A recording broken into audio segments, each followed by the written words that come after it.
Hi, we are the Neurobender team from Neuromatch Academy 2020, and it's a great pleasure to present our project, which has the title Models for Prediction of the Region of Brain Injury based on Functional Connectivity and False Signals. So why did we do this project? We focused on the medical application of this project. So we have two reasons for doing it. The first was awake brain surgery, in which the neurosurgeon asks the patient during the surgery to do a task, so to check if the neurosurgeon injured some brain regions. So our idea was to identify the most specific brain region for each task. So the neurosurgeon can know which region control each task. So he would ask the patient to perform a specific task for each region, which will be more accurate than the used method today. Another reason is the availability of MRI scanners in developing countries and in distant areas. So the primary care doctor would simply identify the, in case of stroke patient or injuries in trauma, he would identify the brain region injured based on if he asks the patient to perform a specific task. So he will be able to identify which brain region is injured before the patient can reach the MRI scanner or the hospital, which will, of course, will help in the primary management of the patient. So how did we try to answer this question? Based on the HCP data set, we used both bold signal and functional connectivity networks to predict the performed task. We also compared the performance of these models on these two types of data and which one is better for prediction. So we used two models. We used the logistic regression and the random forest models. My proposed approach was to use logistic regression. This was our first model that we have used in order to predict which task was performed. And at a group level, we have predicted using time average bold signal. We've tried to predict which task was performed. That the accuracy of the logistic regression was pretty bad at only about 14% of test sets. But then we tried a pairwise correlation between the brain regions for each task. So that is a measure of functional connectivity. And then we trained a logistic regression on the functional connectivity.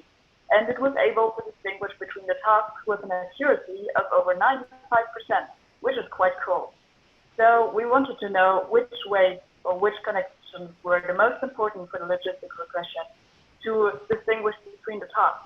And here at the right-hand side, quite interestingly, you can see the weights which were most important for the resting state and identification versus the one which are most important for the language task identification. And as you see here, these are quite close to networks we know from, for example, language tasks and broken awareness area in the left hemisphere. Yeah, and here in the confusion matrix, you see how functional connectivity performs much better than time average bold signal, and how the logistic regression, gets a good prediction with functional connectivity. Okay, so this was and now we go on to the random forest, which was proposed by Sarah.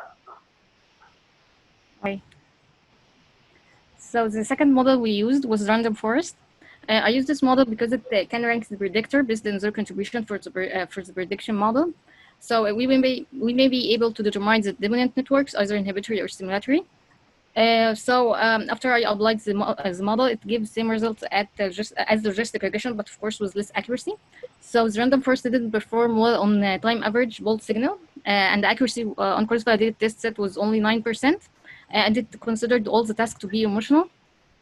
But for the time average pairwise correlation between time regions, we had an accuracy on cross-validated test set of 76%. Of course, it is much less than logistic regression, but we have the impression that the functional connectivity performed better on the for the prediction of task performance.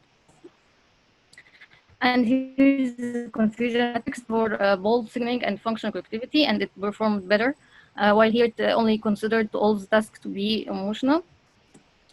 So this network, after we determine the key networks or dominant networks, these features, the ability to feature selection, which network is better, we can use only these networks to for prediction of tasks and enhances the predictive model, predictive power of the model. And also we consider the dominant network that is ranked first in the variable importance matrix, while the rest of the 9 networks are the key networks for the prediction. So here's the result. For example, for the social task, we considered the first network is the dominant network, and it's all, for all the task, gambling and language. And also the rest of the task, we consider them as the key networks that can be used for more accurate prediction of each performed task. After this, we thought to try to reproduce these results at the level of each individual subject, and we try to do that using bold time series in order to detect one subject functional networks. The method we adopted was to first cluster the region of interest based on affinity propagation algorithm, and then we applied the representation similarity analysis to find the clusters that distinguish the best between tasks. And we tried this on a few contrasts between tasks. So, for instance, Sarah proposed that we should compare social and gambling because the first one could show regions related to being other oriented towards the other, and the second one to be to show regions that are active when the subject is self-interested. And we found two clusters that are most significant, and both of them are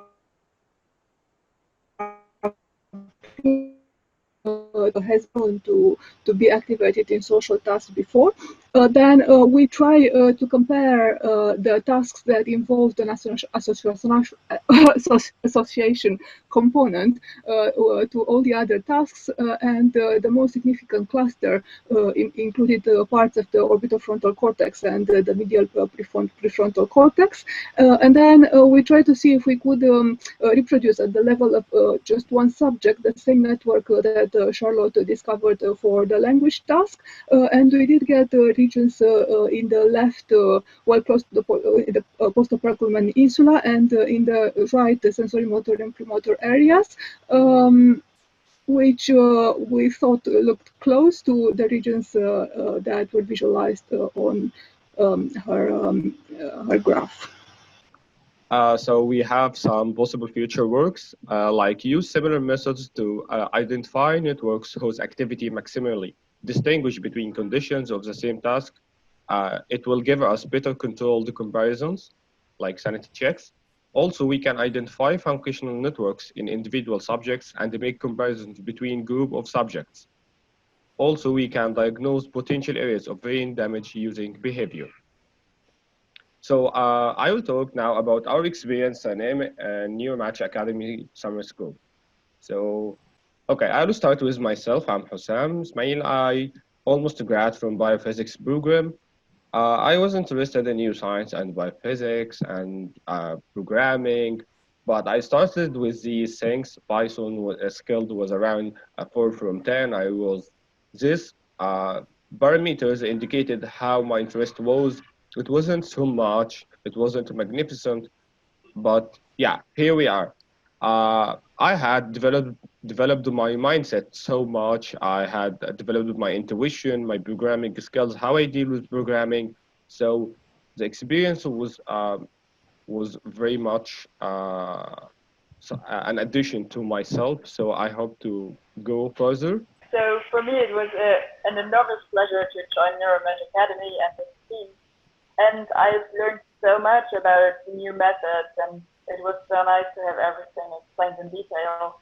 So yeah, from what all I've learned, I'm just super excited to learn more about it, because I feel like I don't know everything about it, and I need to go more into detail.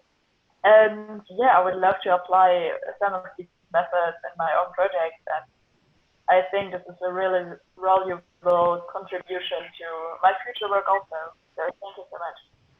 So for me, I'm actually a medical doctor, and usually I specialize in academic medicine, specifically in neurobiology. So using computational biology is crucial for our research because we want to combine all available data to make a better care for a neuropsychiatric disorder. So this course was my first in-depth introduction into the computational neuroscience field. And I learned a lot, and I guess I will apply these models that we learn into the clinical data, and I hope we can reach more and more in this field. And I also become more familiar with Python. It was something that I didn't want to learn, but when I joined this academy, I learned a lot of it, and I also use it to answer my questions in clinical. And thank you, Neuromatch Academy, for this opportunity. It was wonderful. It was wonderful experience. Thank you.